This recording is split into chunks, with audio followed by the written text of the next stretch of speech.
In the frozen depths of 17th century German cemeteries, there existed something far more terrifying than the traditional vampires we recognize today.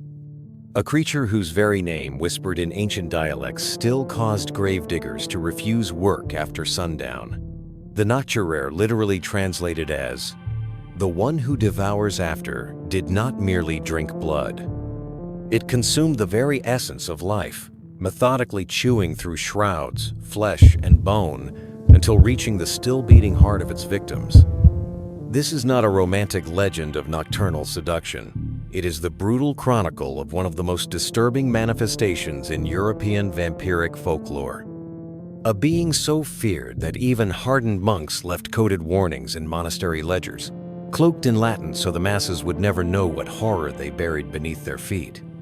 Today, you will discover the true origin of this monstrous entity, which terrorized entire communities for centuries, influencing everything from burial rituals to the architecture of cemeteries throughout the European continent.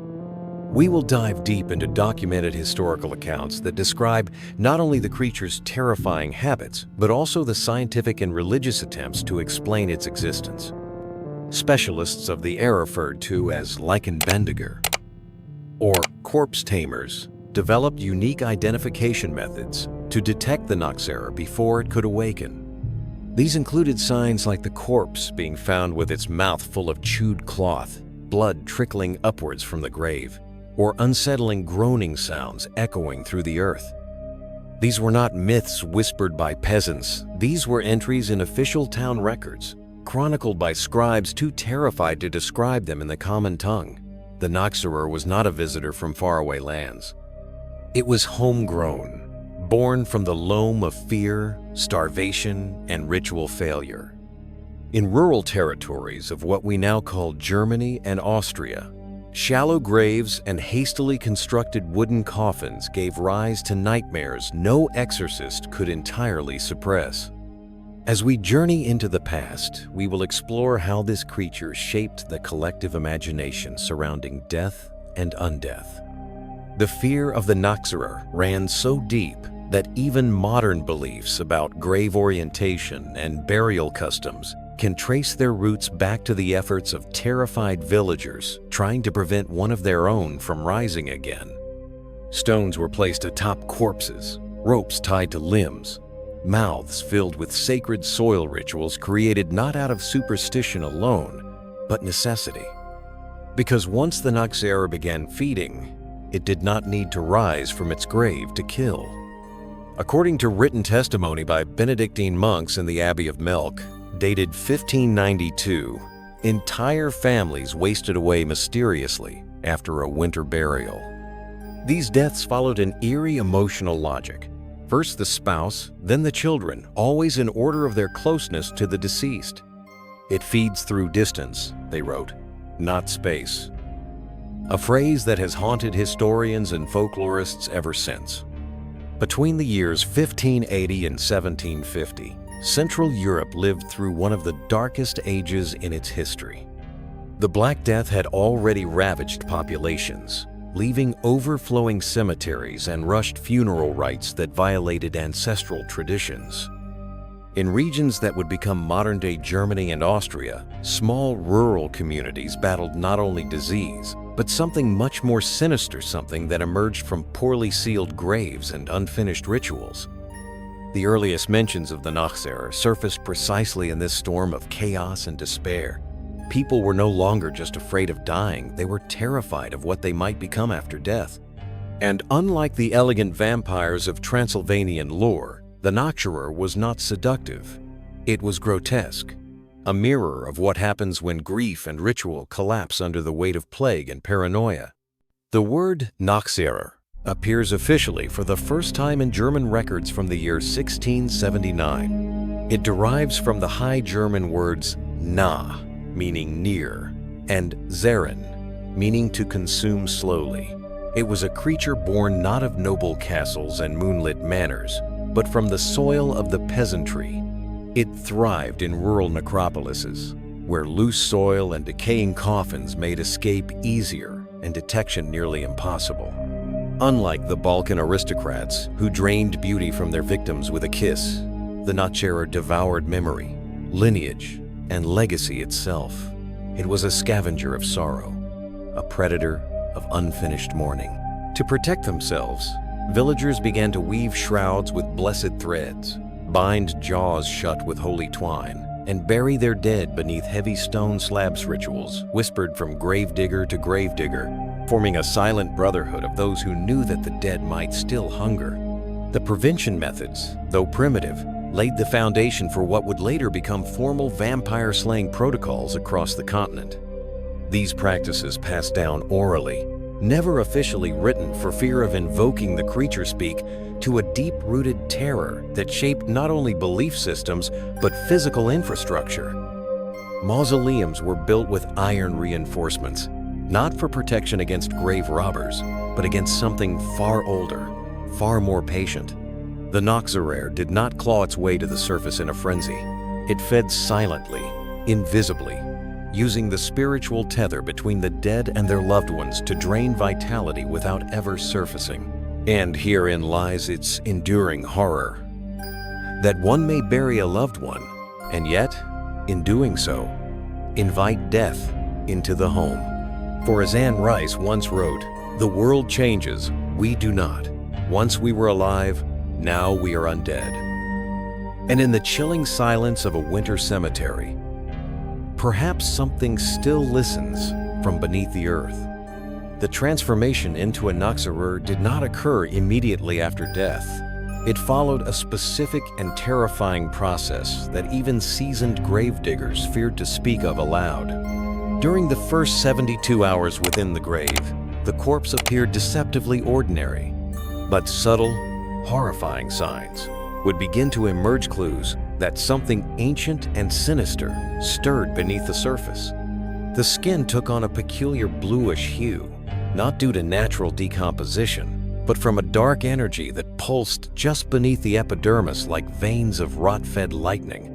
Hair and fingernails continued to grow at an accelerated pace, giving the corpse a wild, bestial appearance that starkly contrasted with the pallor of death.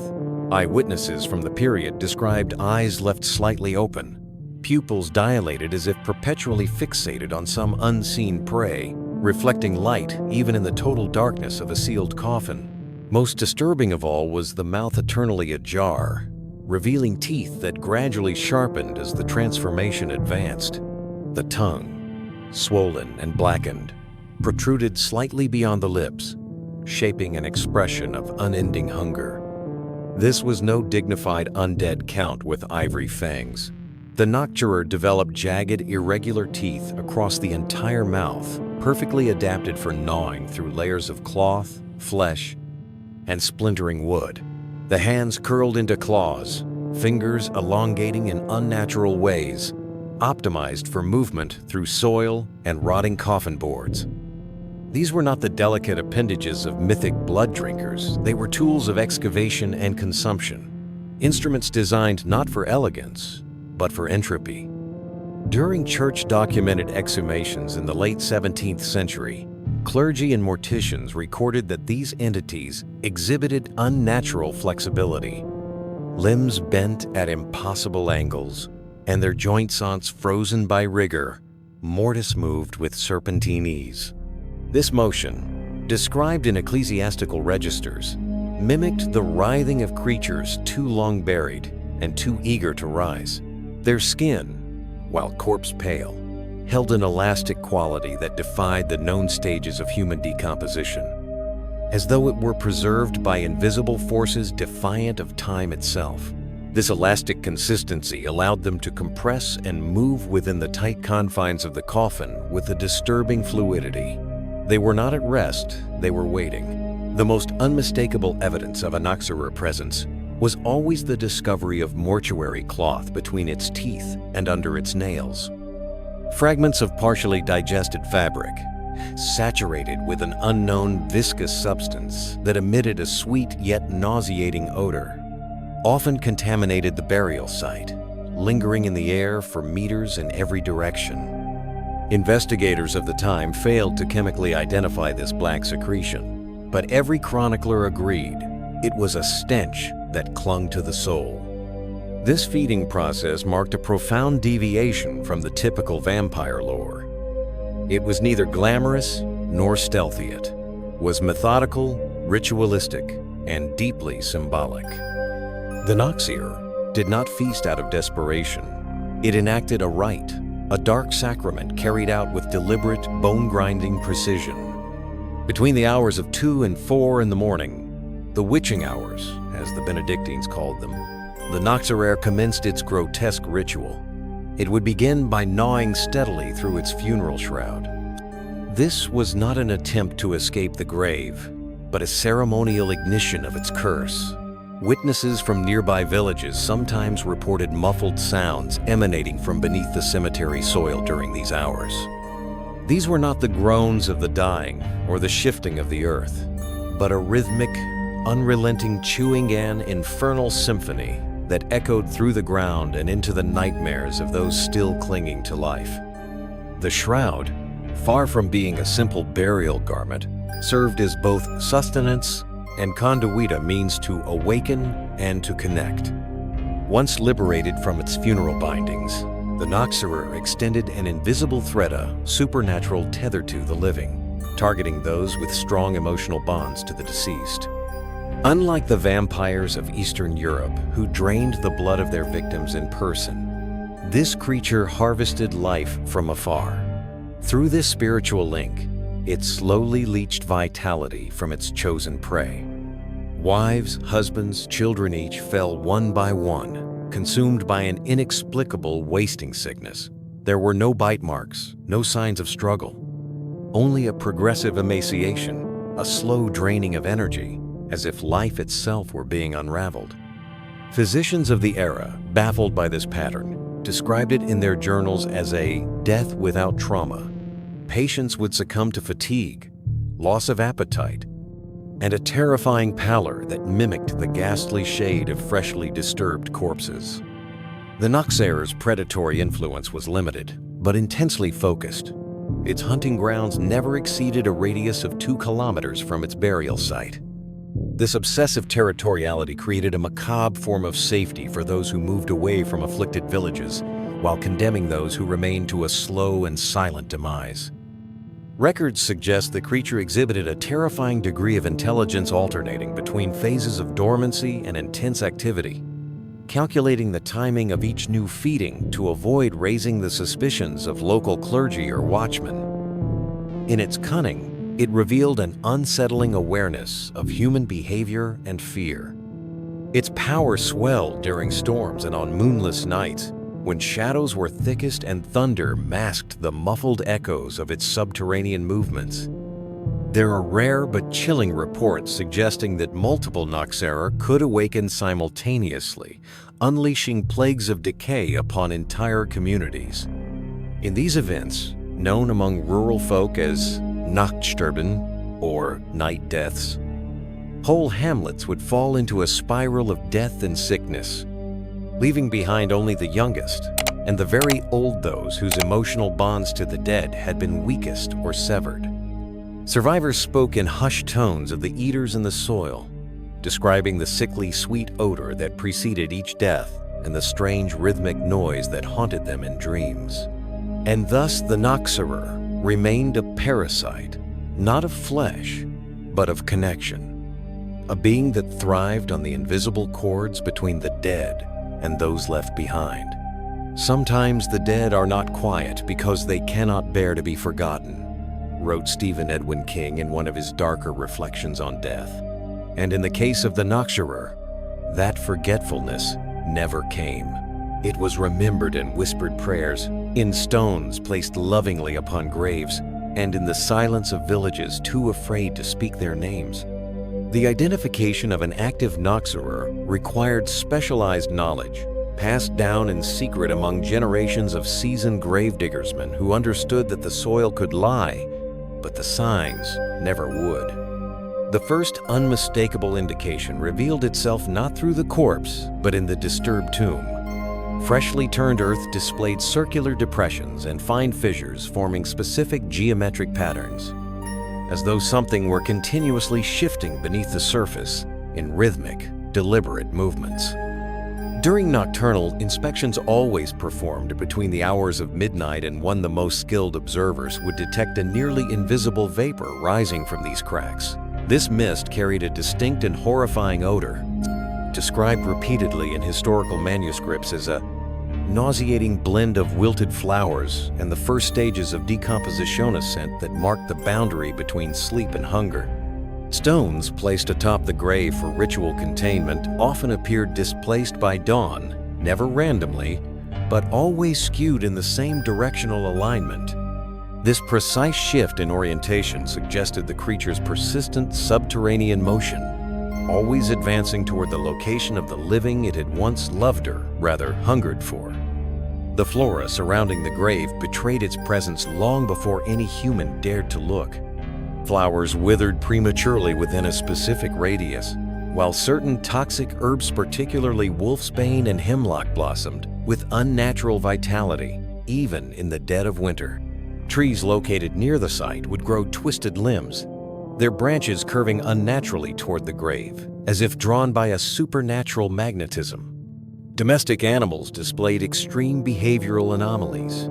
Dogs refused to approach, whining and howling in terror from afar, while cats, eerily mesmerized, would sit for hours in motionless vigilance, staring directly at the disturbed earth as though hypnotized by something only they could see.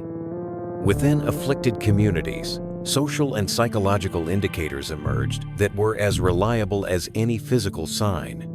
Bereaved families often began reporting recurring dreams where the deceased returned not in peace, but in longing, begging for food, expressing an insatiable hunger. At first, these apparitions appeared lifelike and serene, but as the dreams repeated, the vision would progressively decay, skin darkening, limbs withering, the mouth widening, revealing that gaping maw of endless famine. Parallel to these visions, personal belongings of the dead were discovered mysteriously displaced throughout the household, moved during the night by unseen hands.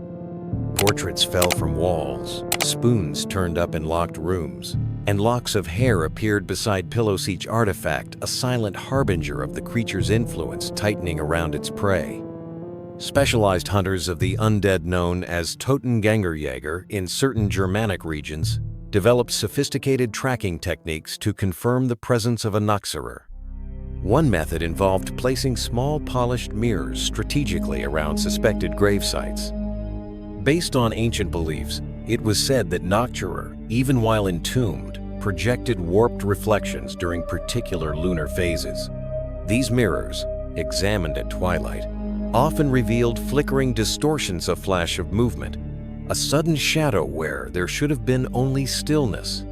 Additional confirmation could be obtained using mustard seeds spread across the disturbed soil. The creature's subtle subterranean movement caused these tiny seeds to shift, forming spirals and trails that revealed not just presence, but direction and frequency of movement, an ancient map drawn in breathless soil. Defense against the Nachzehrer required an intricate blend of preventative rituals and sacred objects, each tailored to specific Germanic regional traditions. One of the oldest and most widely practiced involved placing a pure silver coin directly onto the corpse's tongue. This was not a mere symbolic offering, but a magical obstruction meant to disable the creature's ability to chew through its burial shroud, an essential step in its awakening. Inside the funerary wrappings, poppy seeds were sown with painstaking care. Folklore held that the Noxerer would be compelled to count each seed obsessively, a compulsion so powerful it could delay its rebirth indefinitely. Additionally, small bronze bells were affixed to the wrists and ankles of the deceased, serving both as a spiritual warning system and as an early mechanical alert. If movement occurred within the coffin, the bell would ring, summoning priests and grave wardens before the creature could fully emerge. Once the presence of a Nachzehrer was undeniably confirmed, more extreme methods were required, rituals not meant for public knowledge, recorded only in private codices of church inquisitors and monastic necrologists. The exhumation had to occur precisely at noon, when the sun stood at its zenith and its light pierced even the deepest shadows. It was believed that during this brief window, the Noxer's powers were weakest. The coffin would be unearthed by ordained monks trained in banishment rites, who continuously sprinkled holy water upon the ground as they chanted exorcisms and Latin psalms chosen specifically for their protective resonance. Upon opening the casket, the most critical step followed immediately: complete decapitation using a blade forged in blessed iron. The severed head was then placed between the corpse's feet, an ancient symbolic act believed to disorient the spirit and permanently sever its link to the physical realm. Without this decapitation, all other efforts risked failure, as the creature could regenerate even after severe physical damage. Entire villages redesigned their cemeteries as strategic defense zones. High stone walls were not intended to keep out grave robbers, but to contain something far worse within. Wrought iron crosses were embedded at precise intervals, forming a lattice of spiritual resistance that scholars of the time likened to a cage of sacred geometry. Fields of wild garlic and verbena were planted between graves, not for aesthetics, but as natural wards-living sigils that repelled demonic entities. These botanical defenses were often more effective than prayers, their roots soaking the soil in sanctified essence that disrupted the dark frequencies of the Nachzehner's influence. The most final, though deeply controversial solution, was total cremation of the remains, followed by the scattering of the ashes into flowing water. This act symbolized the complete disintegration of the soul's physical tether. While the Roman Catholic Church condemned cremation as sacrilege, equating it to spiritual mutilation, records from isolated mountain communities reveal that in moments of desperation, when entire bloodlines began wasting away, villagers chose fire over tradition. These secret incinerations were often performed in silence, without ceremony, at hidden sites along rivers and forest clearings. A handful of preserved chronicles, discovered in suppressed archives, confirm what those villagers already knew in their bones. This method worked. The Nachzehrer, once reduced to smoke and silt, never returned. The death was final. The hunger extinguished. In these shadows of forgotten theology and forbidden rituals, we find echoes of a terror not born of fantasy, but of necessity. A creature not conjured by stories, but by the human dread of unfinished mourning, of buried grief that feeds not just on tears, but on the ties that bind us to the dead. For as whispered in an apocryphal text once hidden within the Vatican vaults, the dead do not always sleep. Sometimes they remember, and when they do, they feed. The most well-documented and terrifying case on record occurred in the village of Blow, East Prussia, during the brutal winter of 1672. Parish records from the local Lutheran church recount the sudden death of a merchant named Johannes Cuntius, who perished after being kicked by a horse in the midst of a violent storm. Initially dismissed as an unfortunate accident, his burial passed without incident, until precisely 3 weeks later, his widow, Anna, began to waste away inexplicably. Soon after, their 4 children succumbed in descending order of age, their bodies deteriorating without visible cause. The community suspected a mysterious epidemic until multiple neighbors began to report chilling sounds emanating from the cemetery at night, a slow, deliberate chewing that echoed beneath the frozen soil. When the grave was finally exhumed, the villagers discovered Johannes's shroud entirely consumed, his mouth stuffed with fabric fragments, and his lifeless eyes fixed in the direction of his former home. It was a textbook, case-undeniable evidence of a fully transformed Nachzehrer. In the Silesian region, Lutheran church documents dated 1696 recorded what became known as the Terror of Nice. In this haunting event, 7 families were devastated simultaneously by inexplicable wasting illness. Pastor Heinrich Moeller, a meticulous chronicler of local funerary customs, noted with precision how all victims had reported recurring dreams in which deceased loved ones appeared at their bedside, pleading to return home. The pattern was too distinct to be ignored, Further investigation revealed that a single grave in the local cemetery exhibited persistent anomalies. It belonged to Wilhelm Bauer, a blacksmith who had died under suspicious circumstances following a dispute with local officials. Eyewitnesses claimed they saw a dark figure roaming the village during moonless nights, always passing silently between the homes of those soon to die. The silence, the shadows, the inevitability of death had all matched the arcane criteria of a Nachzehrer infestation. The cathedral archives of Salzburg hold preserved records of the Scourge of 1718, when the village of St. Johann was nearly eradicated by what authorities reluctantly described as an outbreak of multiple Nachzehrer. Auxiliary Bishop Franz von Lamberg spearheaded the investigation, his personal diaries revealing a surreal struggle against a horror that defied ecclesiastical protocol. Over a 3-month period, 17 graves were exhumed, each containing bodies that bore the unmistakable signs of transformation: chewed shrouds, fractured ribs from internal movement, and the reek of partially digested cloth. The bishop's writings, encoded to prevent mass hysteria, described a supernatural coordination between the entities. The Nachzehrer were not random in their hunger. They took turns emerging, alternating their attacks in calculated waves to psychologically dismantle the survivors. The nightmare finally ended when a series of clandestine cremations quietly sanctioned by the Vatican burned out the last embers of infection. Perhaps the most disturbing of all was the case of the twins of Bamberg in 1734.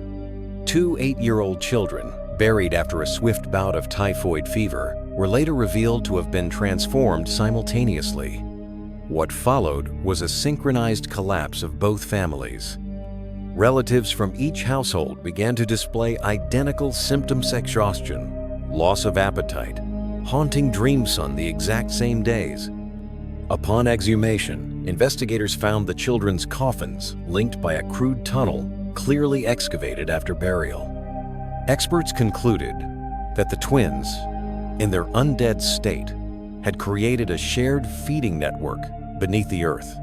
The Noxerer's influence extended far beyond folklore, permanently imprinting itself on modern conceptions of vampirism. When Bram Stoker penned Dracula in 1897, he incorporated specific characteristics of the Nachzehrer into his infamous creation. The Count's ability to influence others across distances, the slow transformation of his victims, and his insatiable hunger for something deeper than blood all mirror Nachzehrer attributes. The very idea of psychic draining that dominates contemporary vampire literature can be traced directly to these Germanic origins. Even Nosferatu, the silent horror masterpiece, retained the Nachzehler's visual cues: cadaverous skin, irregular teeth, and that ravenous gaze that penetrated beyond flesh. These weren't mere design choices. They were acknowledgments of a legacy carved from centuries of horror.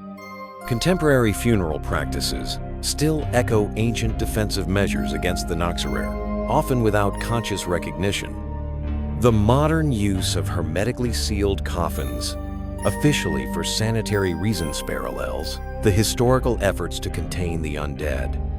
Decorative customs such as planting specific flowers or placing personal items inside the grave stem from original rituals designed to pacify or confuse the spirit of the deceased. The ongoing resistance to cremation in parts of Germany and Austria, especially among older generations, often hides a deeper ancestral logic: the belief that burning the body destroys the soul's ability to return. It's not merely religious dogma, it's cultural trauma encoded in ritual, passed down through blood and fear. Modern psychology has begun to identify startling parallels between historical Nachzehrer cases and contemporary psychiatric phenomena.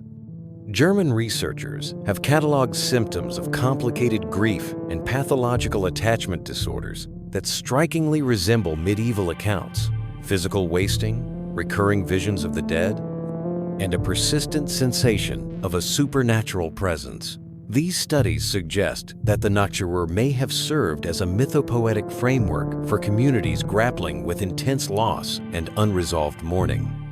In eras devoid of psychiatric understanding, folklore offered meaning where science could not.